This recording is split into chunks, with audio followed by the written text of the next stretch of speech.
Welcome to the Fabulous 413. I'm Monte Belmonte. I'm Khalees Smith. Later this hour, USDA Farm Service Agency State Executive Director Daniel Smiarowski on the USDA disaster declaration and what that means for flooded farms in the 413. And we'll talk with Jenny Crawford, mistress of all things medieval, about the Massachusetts Renaissance Faire at the Cummington Fairgrounds this weekend. Do they call medieval times the Dark Ages because there were a lot of knights? No, they don't. The medieval times and the Dark Ages are not the same, by the way. But first. Greetings. Hey, how are you? Good, and you? Good. In the district? Yeah, I am. I'm in Worcester today. I have to go to have an event in Grafton and then Uxbridge, and then that's it. So. Well, that's good. Not too many events. No, today, yeah, I'm not killing myself this week. It's the summer after all. You gotta take it as easy as you can. Time for our weekly check-in with U.S. Congressman from the 2nd Congressional District of Massachusetts, Worcester's own Congressman Jim McGovern.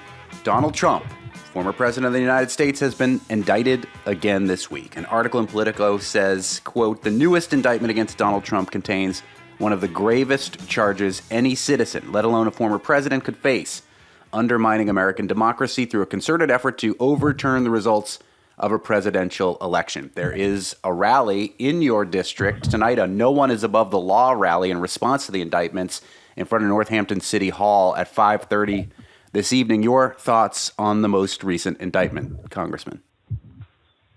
Well, I believe that nobody should be above the law in this country. I mean, that's one of the hallmarks of our democracy, and we had a president who tried to rob us of that democracy. It is a very serious charge, and he ought to be held to account. And he will go before a judge and a jury, and they will make the final decision. This is not a political issue. This is not a hearing before Congress. This is before a judge and a jury. He will have his day in court. He can say whatever he wants to say, and then they will make a decision. But in my opinion, Donald Trump is guilty as charged, and he has a pattern of criminal behavior. He thinks he is above the law, and I'm glad that he's finally approaching his judgment day, and we'll see how it all turns out.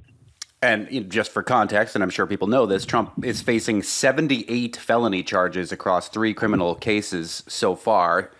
It's unprecedented given that he was the president of the United States, but close to half of the country believes this is a witch hunt. Close to half the country says this is a free speech issue. This is not an issue of treason or trying to overturn our democracy. Is there a way that you can see, Congressman, to hold someone accountable for what they may have done wrong, even criminally, without it tearing the nation apart?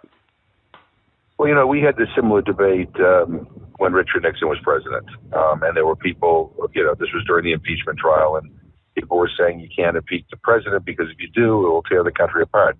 It was traumatic back then, and Nixon ultimately resigned. But the bottom line is, it was the right thing to do. I mean, if you turn a blind eye when a president breaks the law, then every president will think they have the right to break the law. So yeah, no, I look at that. Donald Trump has a strong support base throughout this country. People who have drunk the Kool-Aid, who believe the lies, and my hope is that this trial will be televised, and people can witness it and make their own judgments. But this is not about free speech. I mean, he can say all he wants, that the election was rigged, that he really won, that he won by a landslide, he won by a huge amount.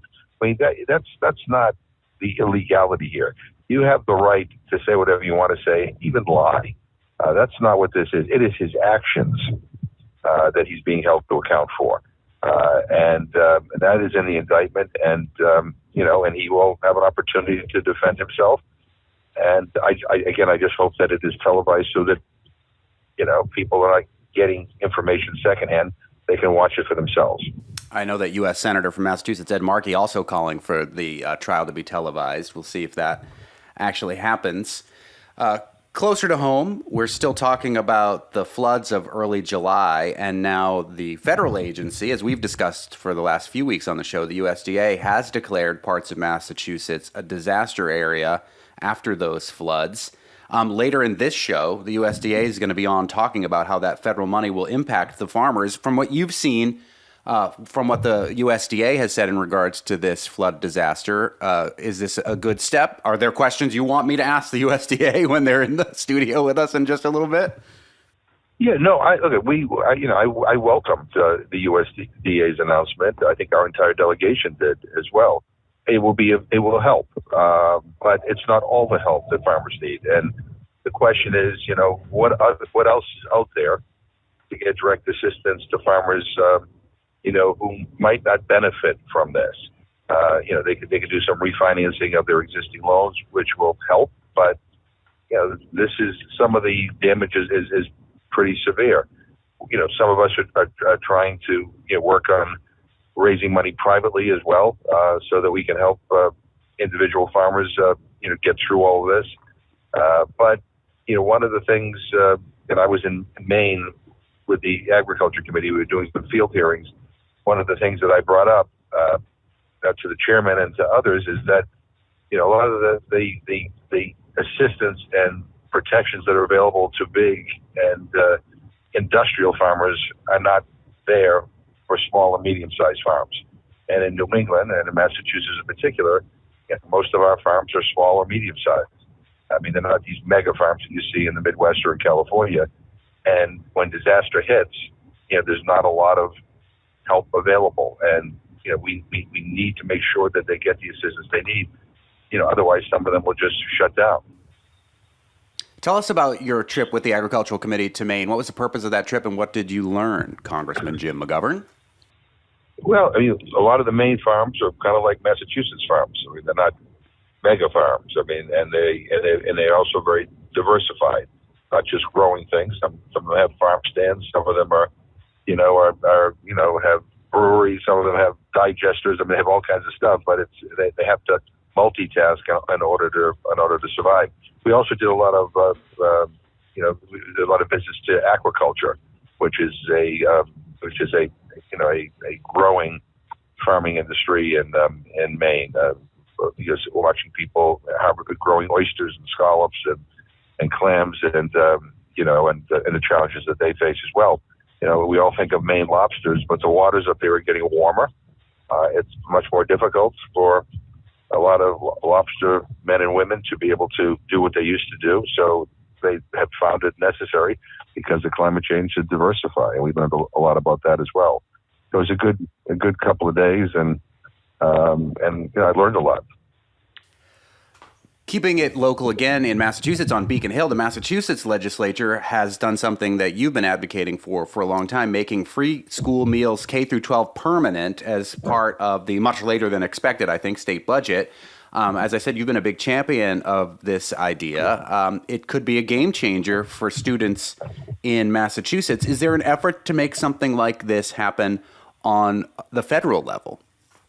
Yeah, we have been pushing this on the federal level. It's unlikely to happen given the Congress that we have right now. So that's why dealing with this state by state is so incredibly important. But I'm proud of our state legislative delegation. I talked to Senate President Spilka and Speaker Mariano, and I told them that I am thrilled with their leadership on this. This is a big deal. It'll make sure that all of our kids have access to good, nutritious food at schools. Teachers are not going to have to be bill collectors. There's no stigma involved in here. And, we want to make sure that those meals are good and healthy and appetizing, because we don't want to give our kids junk. But this is a huge deal, and it helps us in our battle against hunger in the state. And I hope other states will follow. Maine has it already. Vermont has it already. Minnesota, California, some states have already done it.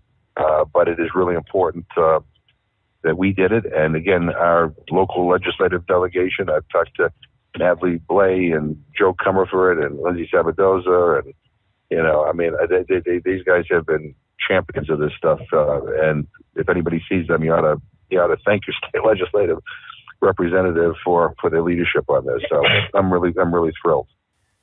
On the federal level, you introduced a new act that has to do with food and farmers. It's a bill to support American farmers and rural communities through plant-based food production. It's called the Plant Act. And I'm going to give you a little bit of grief about this acronym here. Uh-oh. Peas, Legumes, and Nuts Today Act is the acronym for the Plant Act. Peas, Legumes, and Nuts Today Act. Who came up with that title? Well, I can't claim credit for that. So, but in any event, yeah, I mean, I think we have to start getting more serious about, plant-based foods, and because with the challenges we're facing globally, with climate change, with everything else, also with health issues, we have to start transitioning more purposefully in that direction, and that's what this is about. So I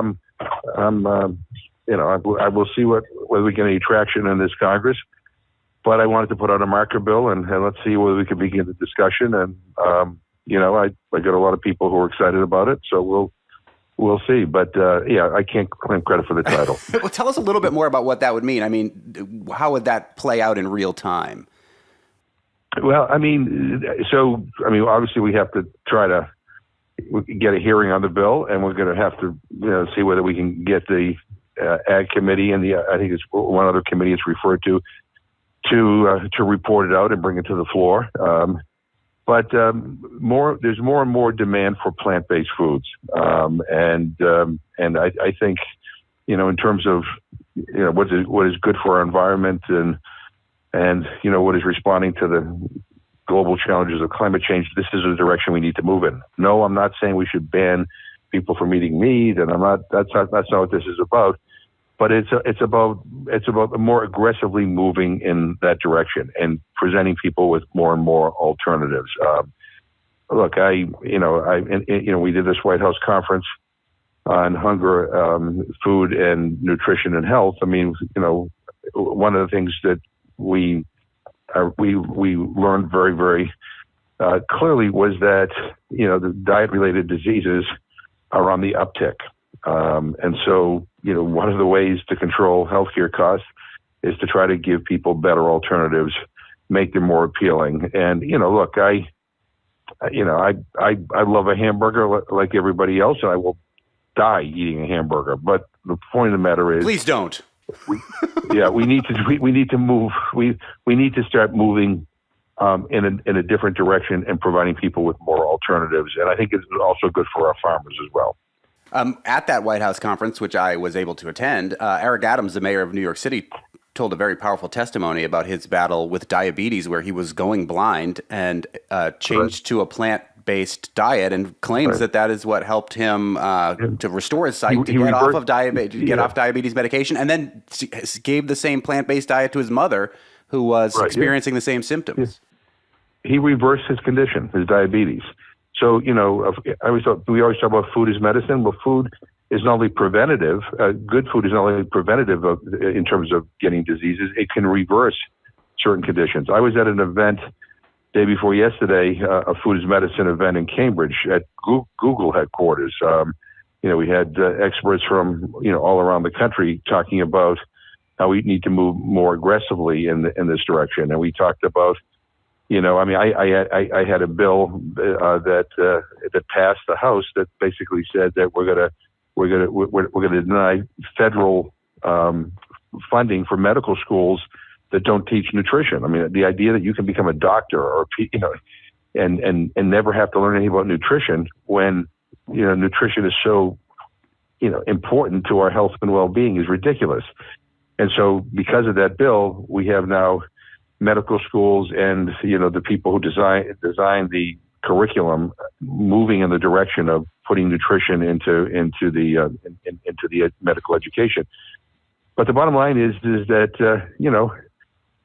food is a lot of things, but it is medicine as well. And if we want to keep people healthy, it's a lot cheaper to make sure that people have access to good food, healthy food, than it is to do surgery on them in a hospital or treat a chronic condition. And as you mentioned, Eric Adams, literally transformed his life and that of his mother, reversed his diabetes, changed his situation. And he looks, he's in great shape, but the bottom line is he has increased, the length of his life, no doubt, as a result of that.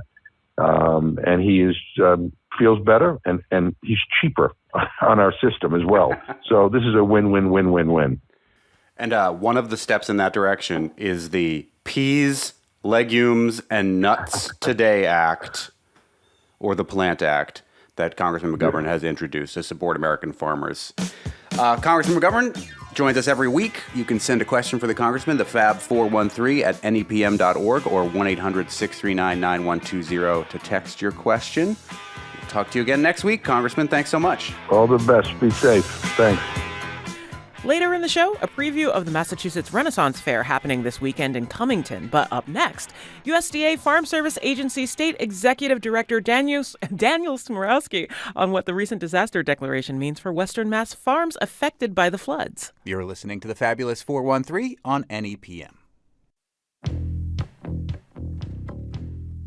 Welcome back to the Fabulous 413. Earlier this week, the USDA designated Hampshire, Hampden, Worcester, Norfolk, Berkshire, Bristol, and Franklin counties as primary natural disaster areas. That's a lot of space. We're joined by USDA Farm Service Agency State Executive Director Daniel Smiarowski to help us understand what this designation means for our farmers in the 413. Thank you for joining us. Oh, glad to be here. Thank you much. Let's do a little bit of an origin story for Daniel Smiarowski here. You grew up as part of the Smiarowski family of farms in Monte, right? That's correct. Yeah, our farm just actually turned 100 years old this year. That's awesome. And tell us about the farm and its history. It's about 175 acres. My grandfather, Alexander, established it back in 1923.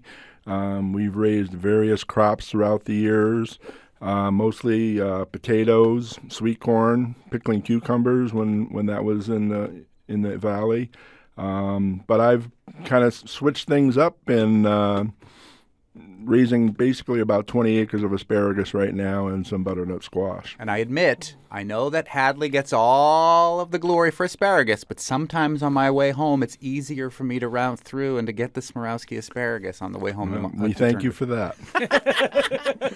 Then you went to the Stockbridge School, which is the agricultural school at UMass Amherst. What did you study there? I took up fruit and vegetable crops. Mm-hmm. Oh. Yep.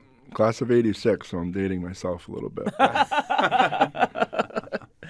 So I'm assuming that all these farms that you're now working with through the USDA are, especially in this area, are people and farmers that you have known. Yes, I grew up with some of them. And just, back in 1984 when we had a flood back then, it was pretty bad. And it just seems to be more devastating right now. I'm talking to many of the farmers out there, just to hear it in their voice. Farmers are optimistic, and it saddens me to hear how they've been hit with this flood. And if there's any way that we can help in the USDA, the Farm Service Agency, to provide some assistance to them, then that's what I'm here for. That's what I was appointed by the Biden administration to do, and that's what I'm doing right now. We've been following the story about the floods since they happened, and we've been talking to Congressman Jim McGovern weekly, as well as the Beacon Hill delegation on occasion as well.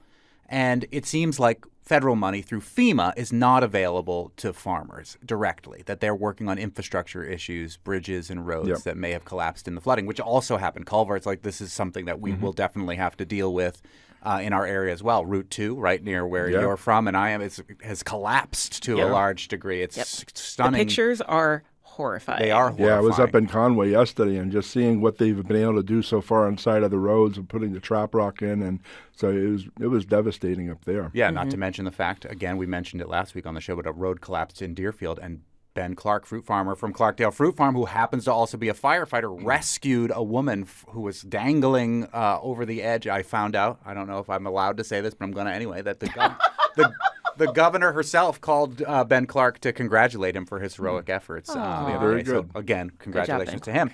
But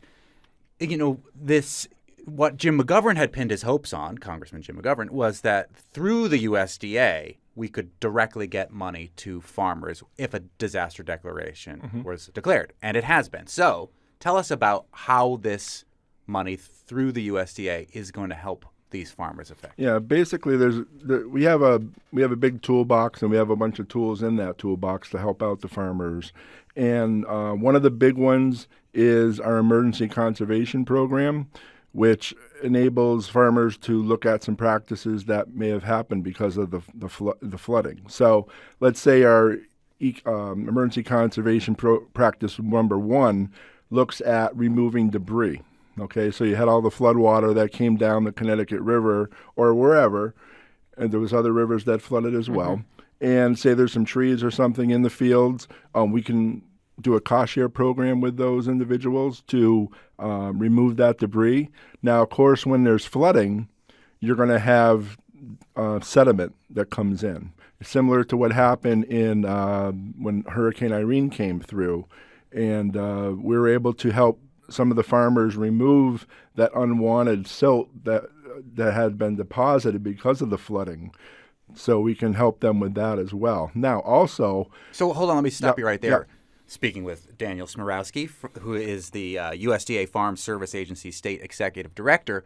When FEMA comes in and does this, they send in a small entourage of people to come and actually, rebuild and help. Is that how USDA does it when the silt is in there? When, like at Grow Food Northampton, a dumpster floats down river and into the farm area? Basically, the farmer would be paying for that, project, and then we would provide funds back to them, once they complete the project. So more of a reimbursement. Yeah, program. reimbursement. Yeah, basically, there's a cost share involved with that. So say if it's a $10,000 project, we go up to 75%. So the producer's cost would be $2,500. And so that's one way that the USDA is going to be helping the farmers. They'll be able to remediate some of the farmland from silt and other debris that may have come out. How else will we do? And one other practice within that emergency conservation program is to help restore the farmland back to what its original was. So when water sits and starts moving, it tends to take. And that's what happens with soil erosion. And there was quite a bit of soil erosion as well. With this flooding. So that's a practice that we can help out with as well. And a sort of way of like restoring nutrients to the soil in addition to just restoring the topsoil? Well, it's basically looking at repairing the soil and bring it back to plantable levels. Plantable level, yeah. Yeah, and is that by usable? Yeah, Yeah, so might have to, yeah. And again, it's not like a team from USDA that's doing that. No, this is all private. Yeah. This would be the producer reaching out to a local construction company to help them, truck all that material in or to remove the debris out. When we were talking about FEMA money and whether this would be declared a federal disaster, there was a tipping point of money about, I think, a little over $11 million in damages to trigger a FEMA disaster. What was it that allowed for the USDA to declare this a disaster? Was it at the behest of the Secretary of Agriculture, Tom Vilsack, himself just looking at the data and saying, okay, this counts, or how does it happen? we have to be able to show that there's been at least a 30% loss. In a crop. And obviously with the damage that we did see, it was quite apparent that it was over 30%. So my staff, I have county offices located throughout the state, and I just directed them to gather as much information as you possibly could, as quickly as you could. And the producers know our offices, so they were in contact. So that information was pretty readily available. So we're able to put that together pretty quick and get it down to our national office in Washington to present that disaster declaration. Were there things already in process for farmers here after the frosts as well? Is this a combination of the two? Well, at this point, basically like three, considering the kind of ongoing flooding disaster. But it ended up being a combination of all of those things? No, that's a separate one. We separate disasters. Yeah, it just seems like 2023 has been an interesting year so far here, and it's not over. But we did, on May 17th, 18th, we had that frost freeze that affected a lot of producers. And we again put out a disaster declaration for pretty much the whole state on that one. And that also, because it was so widespread, that it reached into Vermont, New Hampshire, and Connecticut and all that. So it was a good chance to help the farmers out that way too. And then now we come into a month later almost, or 2 months later, and we've got the flooding that occurred. And we're still assessing the damage from not only from that event, but we're also looking at the rain that has occurred, because it almost seems like it hasn't stopped. It's been nice. We've had a nice couple last days, here in the valley. But it's supposed to rain tomorrow. But it's supposed to rain again tomorrow. Right. So, so we're kind of looking at what are the damages going to be, because if the producers can't get back into the fields, what is that going to do to their crop? So we're still actively assessing what's going on, not only from the original flooding event and rain event, but what's been occurring after that event too. That is the USDA Farm Service Agency State Executive Director, Daniel Smiarowski, who's helping us to understand what this USDA Declaration of Disaster means. Coming up, we'll have more with Daniel Smiarowski. You're listening to the Fabulous 413 on NEPM. Welcome back to the Fabulous 413. I'm Monte Belmonte. Elise Smith. We're here with the USDA Farm Service Agency State Executive Director, Daniel Smiarowski, who's from the 413. He's from Montague, living in Sunderland right now, and helping us to explain the USDA Declaration of Disaster in regards to the flooding and then the anticipated rains. As part of it, we had UMass Extension on the show yesterday talking about the soil diseases that come about when things are too wet. I just randomly saw a person on social media talking about, hey, these pickles that I usually get from this pickle place seem squishy. So there's more repercussions than just the initial repercussions of the flood itself in early July. Bardwell Farm was talking about that as well. Yeah. They're one of the farms that managed to get out mostly unscathed, but they're seeing some of the repercussions of it just being wet and in their vegetables, like cucumbers. Now, there is the governor set up through the United Way of Central Mass a farm resiliency fund that individuals can donate to. I know the Attorney General's office donated a substantial amount of money to it. That money is being triaged through several organizations to get into the hands directly of the farmers. Because as we've mentioned, FEMA money cannot go directly into the hands of farmers. Mm-hmm. Neither really is the USDA money going directly into the hands of farmers as a grant. It's coming out as a loan. Is that correct? We do have an emergency loan program. Usually what happens when there is a disaster declaration declared, it basically opens up the emergency loan fund. And what that is, it's a low-interest loan that farmers can apply for, up to $500,000, and carries a 3.75 interest rate. Okay. Now, what we're hearing throughout this whole time period is that, the producers don't want to take on any more loans, understandably. But, they still are going to have debt associated with the operating expenses from this year's crop. So let's say what the interest rate is. What is it? 8.5%, 9%. So you take a 3.5%, a 3.75% interest rate, as opposed to an 8.5% or 9% interest rate on, say, some operating expenses for, say, fertilizer, seed, chemicals, things like that. $500,000 and a 4% savings on interest, you can start. You can help maybe pay for some of your other expenses throughout the year and not have to take out any additional debt too. So it is a good program. It is there available for the producers, and we encourage anybody to call our county offices and take advantage of that. And there is an application that we'll post a link to with this podcast, so that if you happen to be a farmer or think that this may apply to you, you could apply for this as well. But I'm just curious, as a taxpayer, is it frustrating when you can't directly support these farmers in this way? When you hear in 2020, there's these huge agricultural farms in the Midwest that are getting bailed out, whether they need to be or not, a direct amount of a cash payout to these big farms. To see these small farms, not unlike your own farm that you grew up on, struggling in this way, but yet representing the federal government through the USDA, is it frustrating that there can't be more direct relief offered from the federal government? I mean, we have monies available. We have a direct loan program too. But I mean, I'm not talking about loans. I'm talking about, are there ways that they're, like a bailout essentially? Yeah, I don't usually comment on that. That's a little bit above my pay grade, so I just stick to what I. Scott what I Soares can- over here. No, I know what I can administer, and I think that we try to do a pretty good job at that. Mm-hmm.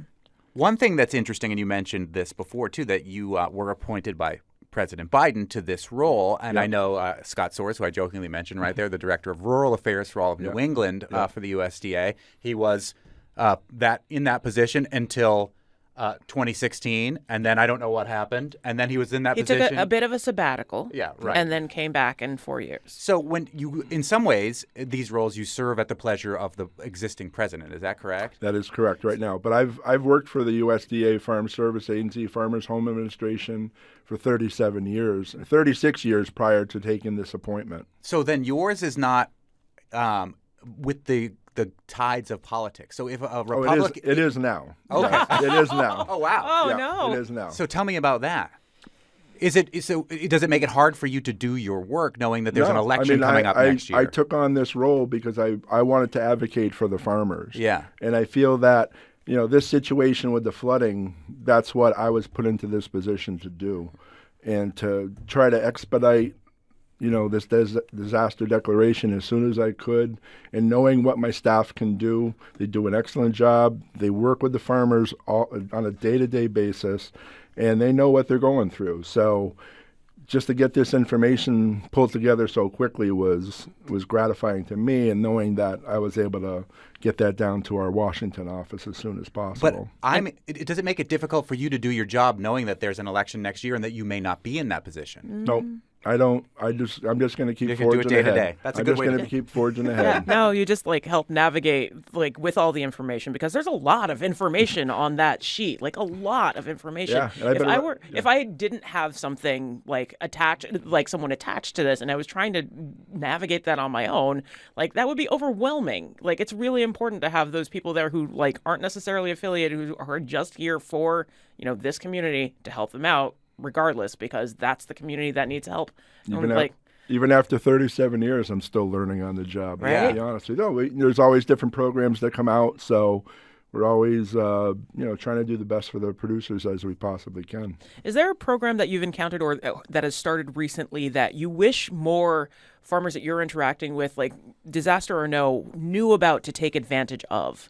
Yeah, one of the programs that we do offer is our non-insured assistance program, otherwise known as NAP. I could use one of those. We talk, yeah.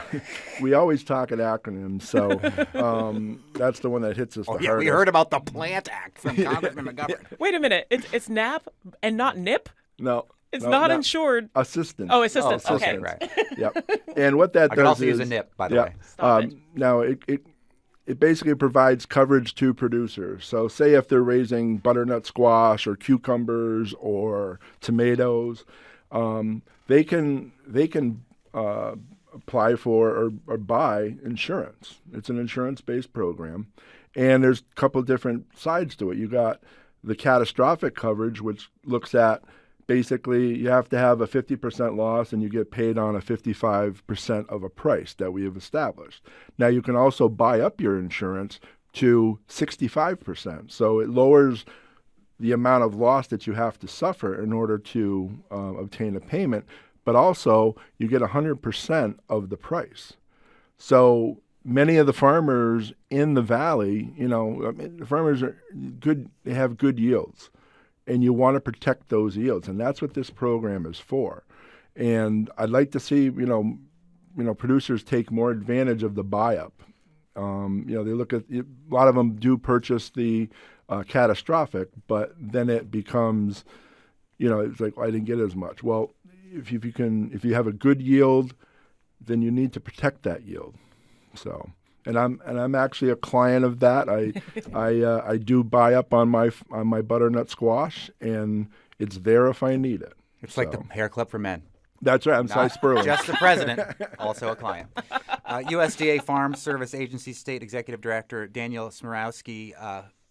These disasters seem like they're not going away anytime soon. What are you and the USDA, especially locally in Massachusetts, doing to protect farmers going forward when these disasters are happening more and more frequently? Best thing we can do is make sure we have the information available to them so that when it does happen, and you're right, it has been occurring more frequently.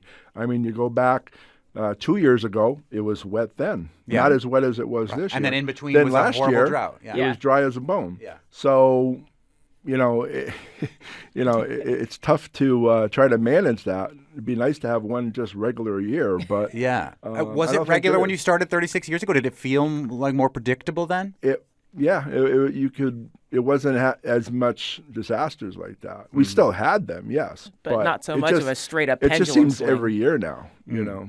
What does your day-to-day job look like when there aren't these disasters in your role? Or are Basically, you starting to forget what that looks like? And on all honesty, yeah. I've been in contact, with Senator Warren's office, Senator Markey's office, Congressman McGovern's office, and Congressman Neal's office on a pretty regular basis now. And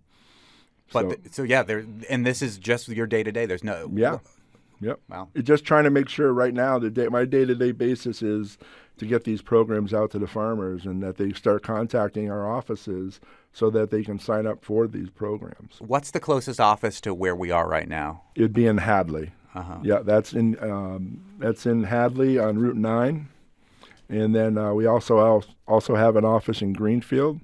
We also have an office in Berkshire County as well, in Pittsfield. Well, I'm sure you and the other resources at your disposal are doing a good job of reaching out to farms that are affected. But if you should happen to be listening to this and are not aware of what to do, we're going to post a link online to the USDA FSA online resources that talks about the disaster declaration. It talks about the non-emergency farm loans, the emergency and disaster recovery programs, and a whole lot more.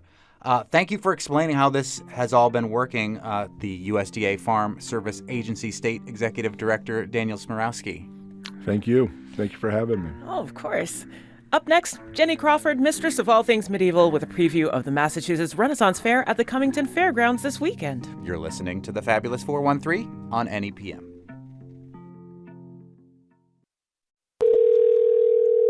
Hello? Hello! Huzzah! Hey! Okay. We made it work! Yay, it worked! Fantastic. That's what happens when you try to get modern technology involved in an old-timey Renaissance fair type thing. I mean, yeah. Exactly. That's facts. But, neither of us are particularly good at falconry, so, outside of that and taking the nearest stallion to the hill towns, how else were we to get our messages across? I did falconry once. I was pretty good at it. Birds terrify me, though. I mean, they are tiny dinosaurs. Yeah. Hear ye, on this fine 5th of August, lords and ladies, knights and milkmaids, fairies and fawns will all descend upon the meadows known to us as the Cummington Fairgrounds. Thence shall commence the Massachusetts Renaissance Fair. For the course of the weekend, delights and wonders shall be seen and presented of goodly nature and fine countenance. And to speak with us about some of the things you may see in the wilds of the hill towns this weekend is Jenny Crawford. Thank you so much for joining us after all of the technical difficulties, which we will just assume is because we are reaching back through time to have interesting experiences with you.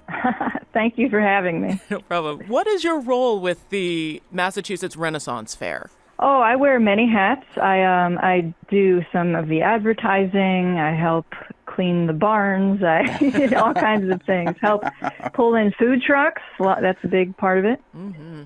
Tell me about cleaning the barns. What kind of animals are you cleaning up after here, Jenny? I'm not too sure. There's hay and straw all over the place. I think they're mostly sheep. Mm-hmm. But we swept it all out. It's good. It's ready for the fairies, And ready for the horses. Is there going to be jousting this year? Oh, yes. We have a full joust, knights on horseback with lances. We have a fire dancer, Seraphim Fire Serpent. She performs with live drummers. We've got music, storytellers, a magic show, belly dancers, lots of entertainment. All day Saturday and Sunday. Initially, this was supposed to happen for 2 weekends, like this weekend, the 5th Correct. and the 6th, and then next weekend, the 12th and the 13th, and now it's just the one. Were there some things that you wanted to bring to the festival that kind of had to go by the wayside because you didn't have as much time as you usually do? Yeah, we wanted to do a themed weekend where we would do like a time traveler weekend and people could come in as Doctor Who or more space stuff, that kind of thing. But we'll make do with what we have. I think it's going to be a great fair this year. How long has the Massachusetts Renaissance Fair been happening in the Cummington Fairgrounds? At least 5 years. It was originally called the Market of the Moons.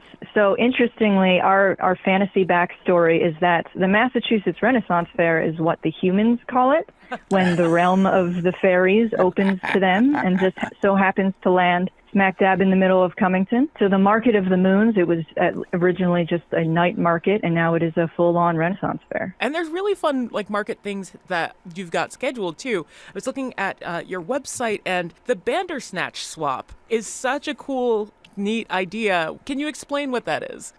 Yeah, so that is just kind of like a swap meet table. You can bring trinkets or whatever it is that you would like to trade with people. And you, bring pieces and costumes and any item that you have and would like something else on the table and swap out your item for that other item and go about your business. It's so neat. Absolutely.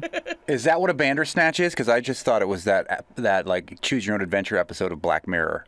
I think it's that too, yeah. Yeah, that's an excellent watch if you want to do it. We're speaking with Jenny Crawford from the Massachusetts Renaissance Fair, which is happening this weekend at the Cummington Fairgrounds. Jenny, what got you into the world of Renaissance fairs? I love the immersive storytelling environment of a good Ren Fair, when people can just really get their creative juices flowing. And the Massachusetts Renaissance Fair, we really try to be a world where you are welcome no matter who you are or who you wish to be. So I just love the storytelling aspect of it personally. And who do you dress? Do you dress up and portray someone when you're at this fair? I know that it's magic and that the Market of the Moons opens up and all that, but who do we expect? Well, we are a fairy-themed Renaissance Fair, but, we expect everyone to show up. Fairies, knights, Doctor Who, stormtroopers from Star Wars. You can be a 21st century accountant in a T-shirt if that's what you want to be. No, I don't. Live your fantasy, Monte. Hey, Yeah, it's a way to get the creative juices flowing in the community. That's really what we strive to be. And whatever your fantasy is, whatever your storytelling passion is, we try to bring that to life at the fair. Jenny Crawford, who's with the Massachusetts Renaissance Fair happening this weekend at the Cummington Fairgrounds. Tell us about the jousting. So this is people on horses with lances going at each other, not really trying to kill each other, perhaps like in the old days, but this is a spectacle to behold if you've ever seen anything like this at a Renaissance Fair. Who's bringing the jousting to Cummington? This year, or actually all of our years, our joust is put on by DeBracy Productions. I know they do some other Renaissance festivals way down in Maryland. I believe they're like full-time jousters, I guess. It's amazing that you can do that. I mean, a lot of times you can't get a full-time job doing jousting. You have to freelance. Really? Really, Monte? Really. Have you been waiting this whole time? It was a bit of a setup, I must admit.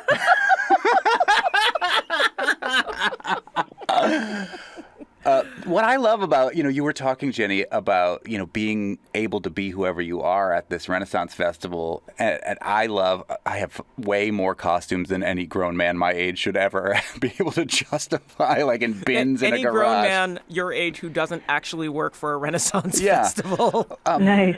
And sometimes when the imagination runs wild, it can get out of hand. But you were very clear on your site about the harassment policy, because sometimes these fairs have a reputation for being a little bit bawdy or perhaps sometimes go over the line. But that is not going to happen. You're very strict about this with the Massachusetts Renaissance Fair. Oh, yes. Our fair is above all else a safe environment for everybody, because it does happen at other fairs, but we make sure it doesn't. We no tolerance for any kind of harassment. I should speak a little to the market after dark. I was about to ask. Yeah, because there is an 18-plus element of it, too, which is also fun for people if that's what they're signing up for sure. I mean, the body songs are the fun part, right? Oh, absolutely. I love that kind of thing. But if some people don't, it's good to know that there are lines that are drawn, and one of them, not that there'll be harassment at the after dark, but... Oh, no. No, absolutely. That's not what we're saying. No, it'll just get a little bit more. We're just saying that the metaphors for body parts will be far more interesting after about 7 o'clock. Yeah. So can you talk to us about Market After Dark? Sure. So the Market After Dark starts at 7 p.m. on Saturday. It is our adults-only risque night market. So there are performances and games to play. There's nothing like the energy at the market after dark. You really just have to come and experience it. What are some of your favorite parts about working with the Massachusetts Renaissance Fair? I love how into it people get. I love the way people, they show what inspires them in their costume. And everybody is so immersed into this fantasy realm that shows up in Cummington. It's just, it's such a beautiful thing.